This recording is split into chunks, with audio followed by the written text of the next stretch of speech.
Alright, we've got something special today. This is an MRE from 2001, and other than being a somewhat vintage MRE, that doesn't seem like anything too special. But there are a couple reasons, one of them a personal one and one of them a more historical one, why this is a very interesting MRE to review. First off, this is menu number 17, Beef Teriyaki. This is a menu that was only produced between 2001 and 2004, so it was only around for 4 years, and I personally have never had this. I've always been interested, because I like beef teriyaki in general, and I've always been interested in trying this one, but have never had the opportunity.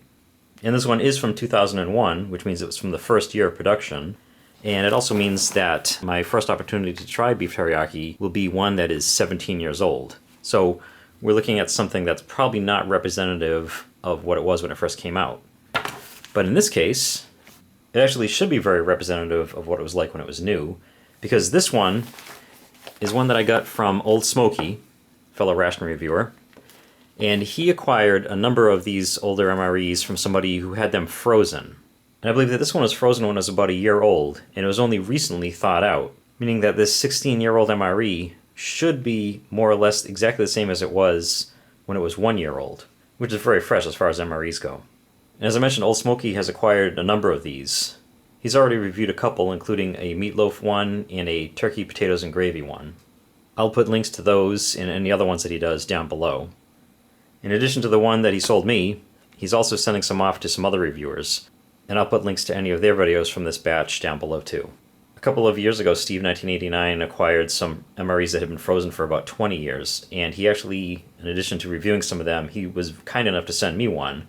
And that was my first opportunity to try one of these old frozen MREs. It was a 1995 chili with macaroni. I'll put a link to that one down below too. And that video ran about 50 minutes. I'm going to try to make this one quite a bit shorter, but obviously this is something very interesting and I do want to get into a lot of detail with it. We've pretty much covered everything we need to as far as the history of this. It's a 2001 meal ready to eat from MRE, and it's menu number 17, Beef Teriyaki. They did at this point have the US government property commercial resale is unlawful warning on here. But you can see it is the older style bag, pre-2008. And this is one of the ones that has the repeating design. There was repeating designs, and it was also the ones that were just centered with just one example of the graphics. And even though this is an older one, this is from the time when they had started putting date codes on the bags. And generally, a date code is either stamped into the bottom or the top of the bag, along the seams, above the seams or below the seams, or it's on the back, printed in ink like this one. So when I first saw this one, I didn't see any date codes, and I thought it didn't have one. But interestingly enough, it does have stamped into it about halfway down the back of the bag. It's very light, kind of hard to see. It wasn't stamped in there very, very deeply, but there is a date code of 1254, meaning that this was packaged on the 254th day of 2001. So it's definitely a 2001 MRE. And I actually find this kind of interesting because I think that they probably, when they first started putting the date codes on, they probably started stamping them anywhere, and then it occurred to somebody that these things could actually compromise the integrity of the bag.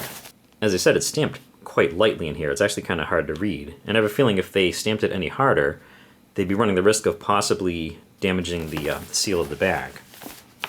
Which is most likely something I'd never thought of before, but it's most likely the reason why they started putting them below and above the seams, because it doesn't matter if you damage it up here, of course.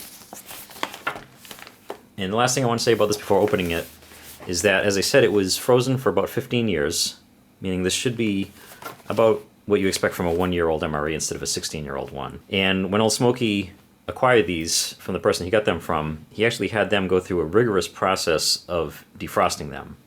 The ones that Steve got, I think they basically were just pulled out of the freezer and they thawed out. To try and be safe about it, Old Smokey decided to have the guy take them out of the freezer, put them into a refrigerator, and slowly bring the temperature up. And then after that, they went into a cooler with ice. And it was actually, believe it or not, it was an 8-day process to get these things thawed out. So in addition to being frozen for 15 years, which makes this incredibly rare, it was also meticulously thawed out. So I guess now maybe you can kind of see why I consider this such a special thing. And now we're going to go ahead and check out what is inside a 2001 Beef Teriyaki MRE from MRE. This will be a good one to do a quick sniff test on. Yeah, that's interesting. At first I was going to say there's no smell. There actually is a slight smell of, it's kind of hard to explain. It may be nothing, I could be imagining it, but it almost smells like something that has been in a freezer for a long time. Obviously, that makes sense because it has been. But yeah, something that has been like wrapped in plastic and sitting in a freezer for a long time. Kind of like when you have ice cubes in the freezer and they go kind of stale, you know, if they've been in there too long, you get that sort of weird smell. It's very slight, and there's nothing off, there's nothing that smells like it's gone bad or anything, but that's the only thing I can report is coming out of this.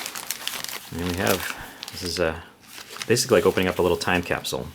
It's like a brand new 16-year-old MRE. So here we have the beef strips in teriyaki sauce. They said it's something I've been wanting to try for a long time. And here's a look at the ingredients and the nutrition facts. You can pause it if you want to read those. This has a date code on it of 1212, meaning that it was packaged on the 212th day of 2001. And then we have a, this is from Sterling, a wheat snack bread. This is a little bit different packaging than what you see nowadays. Because I think this is also in the early days with the wheat snack bread. It has a date code on it of 1200. Some fresh 16-year-old wheat snack bread. We have something to put on that. We have strawberry jam, 1 ounce. Date code on that of, looks like 1191. Cherry flavor beverage base powder. This is something I've never had before. This is something else I was also looking forward to. This is, it just says cheese crackers. It's a different kind of packaging. At first this almost looked like a cornflake bar. Not quite as vacuum sealed, but it looks like these are just going to be basically a package of crackers with cheese. But it's something I've never had before, so it should be interesting to see what that's like. And it has a date code of 1212 on it. And then we also have chow mein noodles. And when I saw this on the menu, I was actually expecting this to be like a, you know, like something that was cooked in a retort pouch, but instead it's the dry chow mein noodles. So that's kind of good. Instead of having to have a cracker to crumble up, you actually have something dry to put on top to give it a little crunch. You have a standard MRE spoon. And we have some Skittles with the limited time green apple. Let's see if these have a date code on them. Yeah, sometimes these do have a Best Buy on it, but it just has a little number on it that I can't really decipher. But we know what it's from, 2001. And then we have a 16-year-old flameless ration heater. It actually does say 2001 on it, and it should have a date code on it too, as it does down the back here, 1227, a little bit hard to read. Zesto, never seen that before. And as the do not eat guy in the front, and this is like a different, well, this is interesting. Not too long before this they had the cardboard sleeve that held the iron filings and everything in it. And then I thought it went right from that to the new ones that have like the white woven looking ones. But this right here, it's just like it has a little pouch of the filings, so you can clearly see them right in there. That's interesting. It'd be cool to try this out. And this is going to be nice to test it too, because we're going to see how a 16-year-old flameless ration heater works. They usually start to peter out around 5 years, but since it was frozen, we'll get a chance to see if it works as well as it did when it was about a year old. And then we have an accessory pack A, 1249 for the date code. This is a pretty full one here. We have a nice, look at this Tabasco sauce. Nice and red. And it does not look like, oh, it's totally liquid. It's not even thick. It's very much a liquid. And that's cool to see. 1218 for the date code. There's an interesting smell coming off of there. There's always some sort of a smell when you open up one of these older accessory packs. And you can kind of get an idea of how it was stored because of that. And usually it's the gum that's making the smell. But it's funny, it's weird. It almost smells sweet. It almost smells like a candy. Like I would have thought this was an older one that had like a fudge bar in it. And that could be coming from the coffee. So we have the gum, the moist towelette, Taster's Choice coffee in the red. And this doesn't feel too bad. It's a little bit clumpy in there, but it should be okay. We'll find out. To go along with that, we have sugar, non-dairy cream substitute, and we have some salt, which will come in handy if we have any problems with the flameless ration heater. We can add a little salt to boost that. Some matches,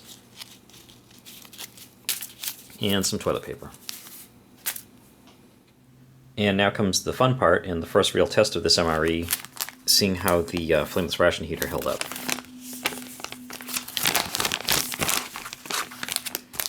Now, I've noticed doing a couple of these older ones, they tend to take a little bit more water. It's only about an ounce now, but in these older ones, the do not overfill lines are a little bit higher.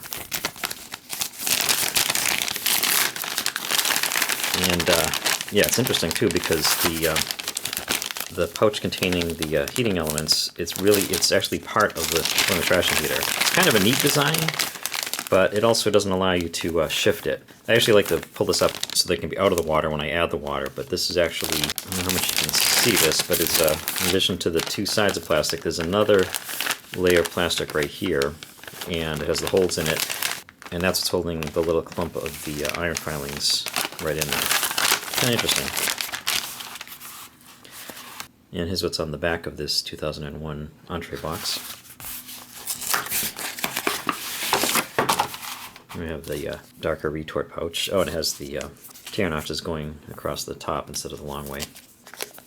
This feels kind of like a liquid in here. I don't particularly feel the beef. And I guess, yeah, there are some clumps in here. It feels pretty full. But let's see how this works.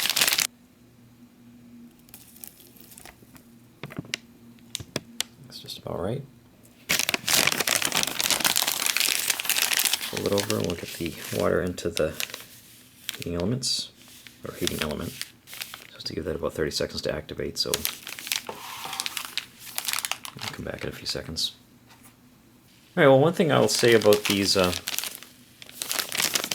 older heating elements here, I wonder if this is part of the reason why they changed it. It's kind of neat how it's all in one, but it seems to be harder to get the water in because you have to get it through these little holes here to get it into the filings, and I don't think it's because of age, but this is taking a long time to get heated up. I'm feeling it. It's definitely doing something. And I'm feeling some heat, and it does seem to be starting to generate some steam. But it's taken longer than I was. You know, I was actually I was going to say that I'm going to add some salt, but here it comes. It seems to be working now. It's actually getting too hot to touch down at the bottom. So it looks like this is working okay. And it would be nice to see how it goes without having to add the salt, since we are testing how well the freezing process worked on this thing. In addition to edibility, also as far as preserving the flameless ration heater. So we'll stuff this back in the box, and we'll place it at an angle on a rock or something. And give that about 10-15 minutes to heat up. Alright, and that is going really good now. And now we'll check out the rest of the components while this heats up. Alright, and I think the first thing we'll check out is these cheese crackers. The menu on MREinfo.com says it's cheese and peanut butter crackers. I don't exactly know how to change it to cheese crackers. But yeah, here it is. Just all it is a... oh, it even has a oxygen absorber in there, which I'm not sure how necessary that is, but it's that's Austin. Just a commercial pack of Austin peanut butter on cheese crackers. Oh, okay, that's where you get the peanut butter and cheese. It's cheese crackers and peanut butter in between it. So this is a very familiar commercial product, the kind of thing I send with my kids to school for lunch.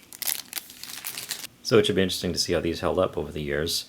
I have a feeling that if it weren't for the freezing process, despite the fact that it's in a retort pouch and it has a oxygen absorber, it probably would have been pretty stale by this point. And it's interesting that they give it all that protection, considering they throw in things like M&Ms and Skittles and stuff like that just in their commercial packaging. Let's actually take a look at these.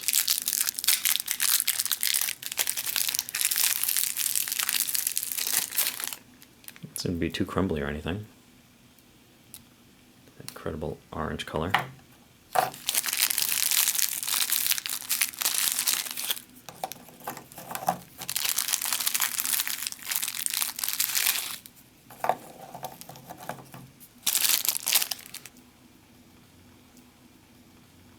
And speaking of the Skittles in their commercial packaging, let's check these out.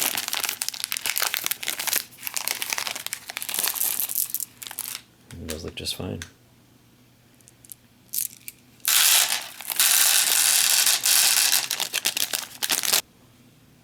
Gives you that little colorful taste from home morale booster. And this 2001 wheat snack bread, I like this packaging. It's kind of neat how it looks a little bit different.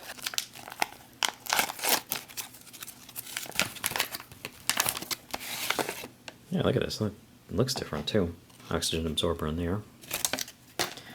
It's just like a little square instead of attempting to give it that bread shape that most of them have. And that smells good. It smells like I mean, as far as wheat snack bread goes, it smells good. It has that flour, kind of a doughy smell. It's almost like you just stick some flour and water. Not really a heck of a lot to it, but it smells fine. And put some of the strawberry jam on that. Jam isn't really like peanut butter or cheese. It doesn't necessarily need to be mixed up, but there could still be some separation. There's obviously a lot of water in that. So give it a little knead.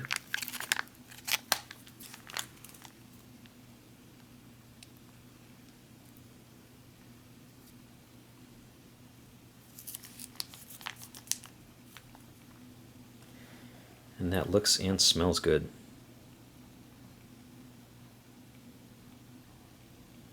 Very fresh. And then we have our chow mein noodles. And these, other than having 130 calories, they really don't seem to have a lot of nutritional value. And some sodium in there. But basically, this is just, it's kind of a nice little touch. It's a little extra something to add to your chicken teriyaki. Doesn't really seem necessary. But here they are. And I'm just going to, even though this isn't exactly a side dish, I'm just going to put them here so they'll be close to the teriyaki so we can put them in there if we need them.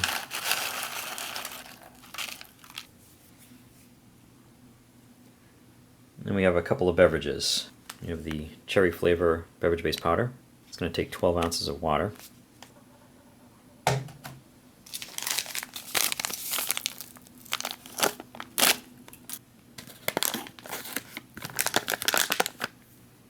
Whoa, that's an interesting smell. First, before I put it up to my nose, it kind of had an artificial cherry smell to it. But when you get closer, it smells a lot like the smell you get from a. I mean, I hate to say this because you know it's gonna be fine when it's in the water, but basically, a lot like a urinal cake, which I suppose they have to give them some artificial, if not flavor, at least some artificial smell to make them a little more pleasant. Yeah, not much coming off of there other than maybe some packaging smell and smell of a urinal cake.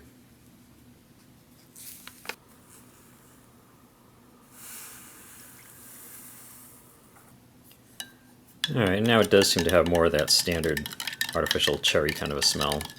It's an odd, I don't know, it's sort of an odd one. You get the standard orange beverage-based powder, lemon lime, and then some stuff like tropical punch, raspberry. Cherry seems, I don't know, for some reason it seems like kind of an odd one. And obviously a very much artificial color.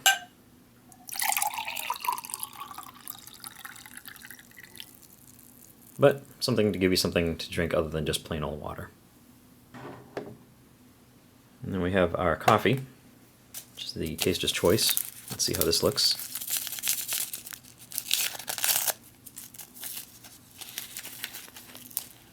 Ooh, it doesn't look very promising. I think we can actually see some mold on this. That's strange that it would have gone bad that quick.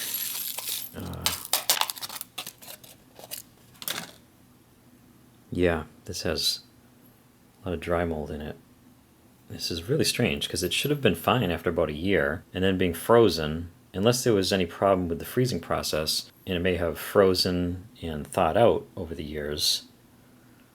I don't see how it could have gotten that dry mold in there, but there it is. It's pretty prevalent. You probably can't see it on here, but yeah, that's not good.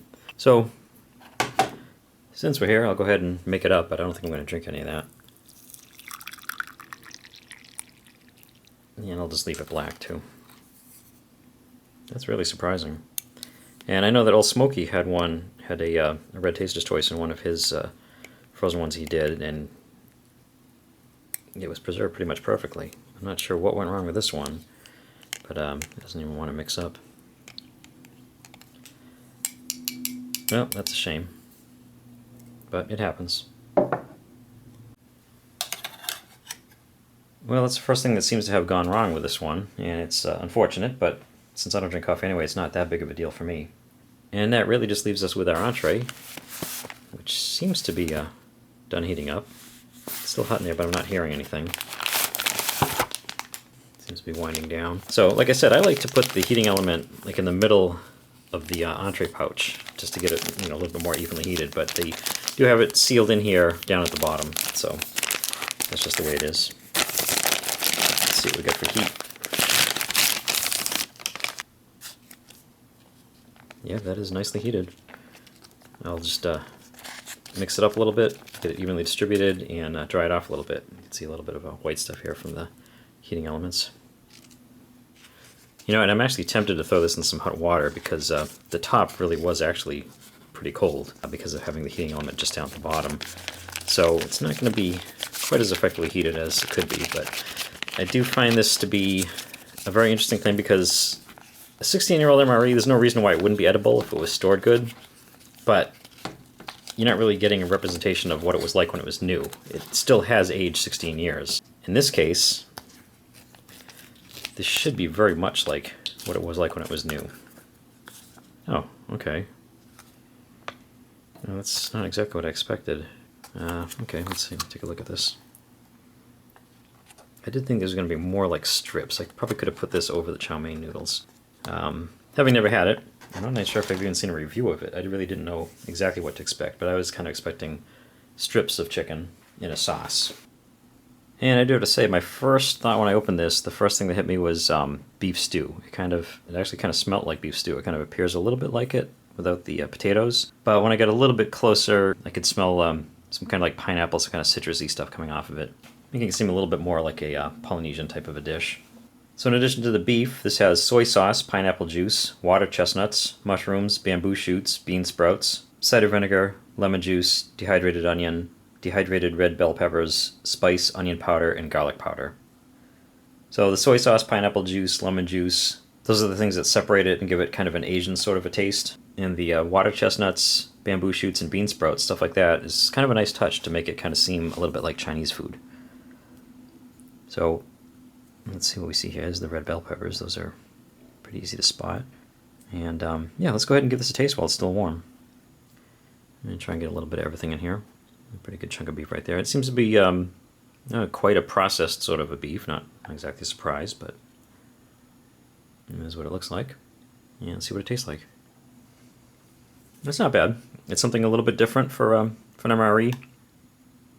It kind of tastes like a grocery store version of Chinese food as opposed to the real thing. Kind of like something you'd find in like a la choy ready-to-eat type of a meal. And it's not bad, but to be honest, it's not really what I would consider a teriyaki flavor. I know soy sauce has a lot to do with teriyaki flavor, but there's not a lot of that coming through.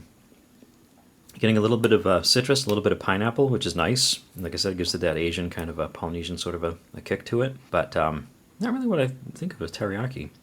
I guess I was actually kind of surprised it's only lasted for 4 years. Because it does seem like a nice change. You can see some of the bean sprout there. But to be honest, it's not really all that special. I really do appreciate the fact that I think this is probably what it tasted like in 2001. It's not like the taste is degraded or anything. It's just that this is what it was, and this is what it is. I don't think it'll be in my list of top 5 favorites from that era, but I also didn't think I would complain if somebody opened up a case and that was the one that I got. Let's try a couple of these chow mein noodles and see how fresh they are. Those are very crunchy. I'll throw some of these in here. And it's a very simple thing, but I think this is going to add a lot to it, to be honest.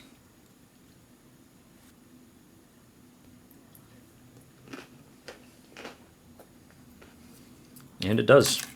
It's, despite the fact that it's beef teriyaki, they could almost call this a beef chow mein, especially when you add these noodles to it.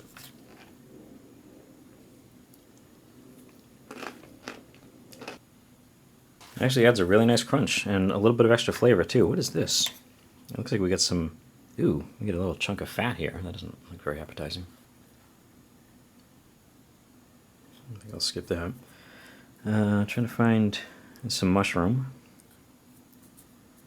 So we already saw the bell peppers there. I'm not really seeing a lot of water chestnuts. So some bean sprouts, I really do like water chestnuts. It's one of my favorite things in Chinese food. Yeah, it looks like this might be some. This is either, it's either mushroom or water chestnut. Let me see if it's got some crunch to it. And that was a mushroom. Supposedly it has water chestnuts in here, but I'm not really finding any, and I haven't felt any crunch from them in what I've eaten. But overall, this is good. It's a middling kind of entree. Not the best, but certainly nowhere near the worst. And I do always appreciate getting something a little bit different. It shows that they're thinking about the soldiers and trying to give them a nice variety. And I will also say, not that it's terribly surprising, but it does have a very salty taste to it. And that seems pretty obvious because MREs do have a lot of salt in them.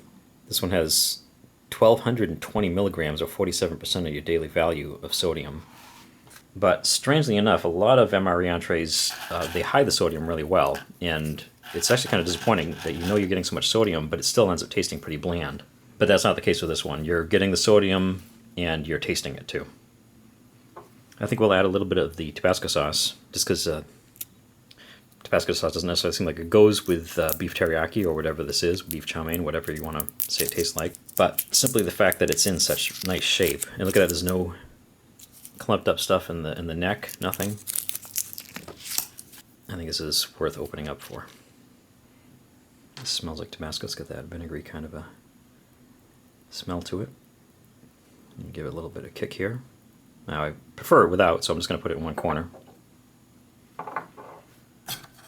Let's see how that is.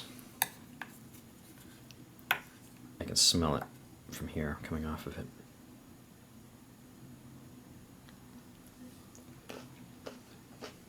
Wow. That is strong. Wow. Has not lost any of its potency, that's for sure. Feeling it in my tongue, feeling it in my lips. Generally, I recommend hot sauce, Tabasco sauce for things that are bland to kick it up a little bit. This really doesn't need it, unless you really want your stuff to be spicy, and it really kind of kills off any kind of Asian flavor it has. It just tastes spicy, which is fine if that's what you're looking for. And if you were somebody who was eating a lot of these and getting bored of them, it obviously changes the flavor profile a lot. And I know we spent quite a bit of time on that, so why don't we wash that down with some of the cherry beverage. Yeah, it's not great. I guess I can see why they call it cherry, but once you get that idea of a urinal cake in your head, it's kind of hard to shake. Yeah, definitely not my favorite. You expect these beverage-based powders to taste artificial, because they are. You know, that's nothing wrong with that, but that's just not great. And I think we'll try one of these cheese crackers with peanut butter flavoring.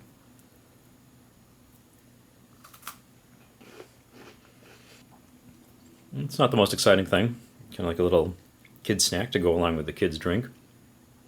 But it's fine, and it seems to be perfectly fresh, despite being 16 years old. The freezing process was very good on these. When I first saw cheese crackers, I was kind of half expecting them to be like those combos, like those cheese-filled crackers. But instead it's just these simple cracker sandwiches. And now we'll try out this wheat snack bread. So you already have the interest factor of the fact that it's this slightly different kind of wheat snack bread. This 16-year-old one that doesn't have the bread shape. And let's see how fresh that is. Seems to be fine. It's wheat snack bread's kind of boring, dry, but it tastes fresh as a wheat snack bread can taste anyway. And now I really want to try this jelly, which actually, let's try some of the jelly first, and that's perfectly fine. It's like you just open up a jar of Smuckers. Seems to be perfectly fresh. And I have to say, you don't see jelly or jam in a lot of MREs. They tend to be a lot more heavily filled with cheese spreads and peanut butters, but it's a nice change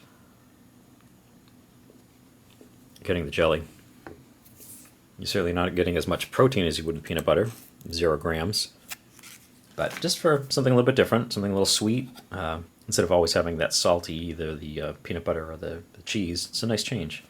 And it's actually really good, especially when it's fresh, and this does still seem to be fresh.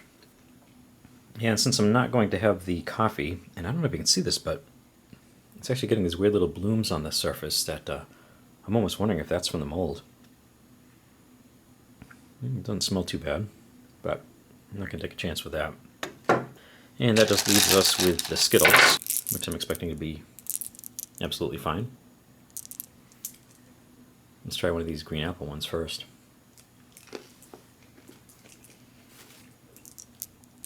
Yeah, it's good. They're not overly hard. No, they're actually perfectly fine. They don't break your teeth. It's not like what you expect from a candy that's been sitting in its wrapper for over a decade. That's very nice. Very nice surprise. Well, not really a surprise, but if you didn't know it was frozen, it would be a surprise. And since we're here and we're checking out all this stuff, seeing how it held up being frozen, let's try out the gum too.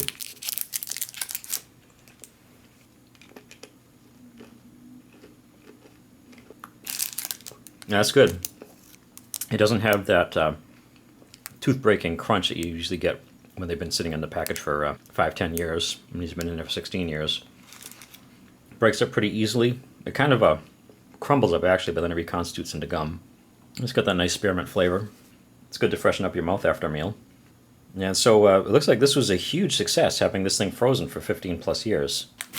Starting off all the way back to the flameless ration heater, which worked fine. And it heated up the entree, and the entree itself was fine. It wasn't my favorite entree I've ever had, but it was perfectly preserved. I feel confident in saying that this is exactly what a beef teriyaki MRE would taste like back in 2001. The chow mein noodles remained fresh. The cheese crackers, it's like you just went to the store and bought them. The Skittles, perfect. Absolutely nothing wrong with them. The wheat snack bread and the jam. The jam is the thing I would most expect to possibly show signs of aging. Nothing wrong there. The cherry beverage isn't great, but I don't think it has anything to do with age. It's just all the artificial nature of it, and sort of oddball kind of flavor too, going with cherry. It looks like the only thing that really suffered, and I don't know exactly what caused it, I don't think it had to do with the freezing. Like I said, unless there was some unexpected cycles of freezing and thawing that could have encouraged the dry mold inside, but I wouldn't really expect that. It seems like maybe it has something more to do with the packaging. Maybe this wasn't a good idea, and it seems as though they've gone ahead and replaced the commercial packaging a lot more often with the old military style packaging in these type of little pouches. And it seems to be a good idea because other than that, everything in this 2001 Menu No. 17 Beef Teriyaki was spot on, as close to perfect as you can get. So thank you again to Old Smoky for giving me the chance to experience this, and thank you for watching.